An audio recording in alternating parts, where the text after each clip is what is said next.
Roughly 1 million Sydneysiders are now under stay-at-home orders for at least the next week. Kenny Heatley is live in Sydney. Kenny, good morning to you. Many were seen out enjoying a night out in the lead up to lockdown at midnight in the eastern suburbs. Yeah, good morning, Janie. Good morning, guys.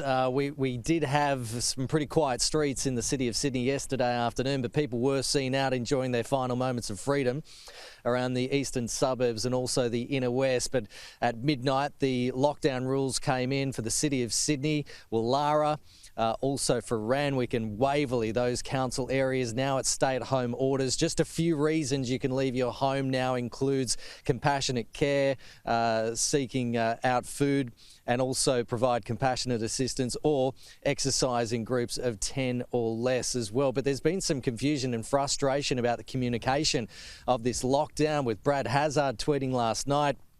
Note to Waverley, Woollahra, City of Sydney and Randwick local government areas, despite COVID-related travel restrictions on leaving home, retail, weddings, funerals, community sport can continue.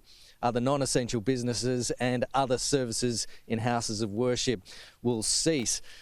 So if you live or work in those government areas, you're now in that stay-at-home order, and that includes state parliaments in the city as well. So both the Premier and the Deputy Premier and the Leader of the Opposition and many other state politicians will be isolating for the next week as well.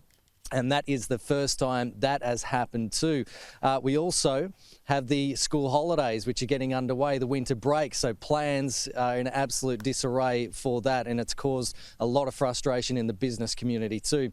Last night, New South Wales Health issued a lot of venues. Again, this extensive list of effective venues continues to grow. You must get tested and isolate for 14 days, regardless of the test results. If you've been to the Life Cafe, Bondi Beach, the Boathouse, Shelley Beach, Manly, Fresh Nails, Bondi Junction, Chemist Warehouse, Maroubra, Hugo's Manly, Halden Street Medical Centre, Lakemba, Papa Rich Restaurant in Bankstown, and there's other casual contact venues, including a Fast and Furious screening in Western Sydney, a Chemist Warehouse, and a Porto's as well, supermarkets, trains from Mascot to Central in other suburbs like Zetland, Randwick, Auburn, Bondi Beach, Cashula, North Ryde and Bankstown.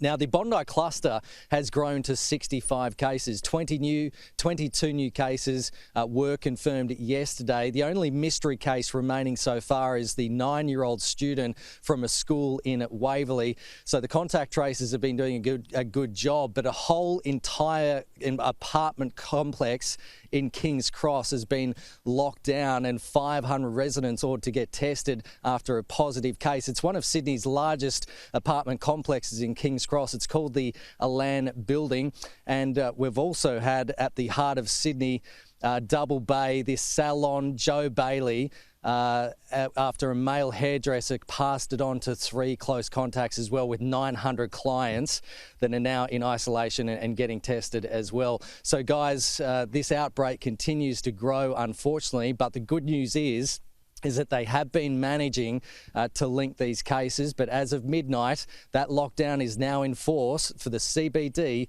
and the eastern suburbs. Thank you, Kenny. Yeah, the contact trace has done an amazing job.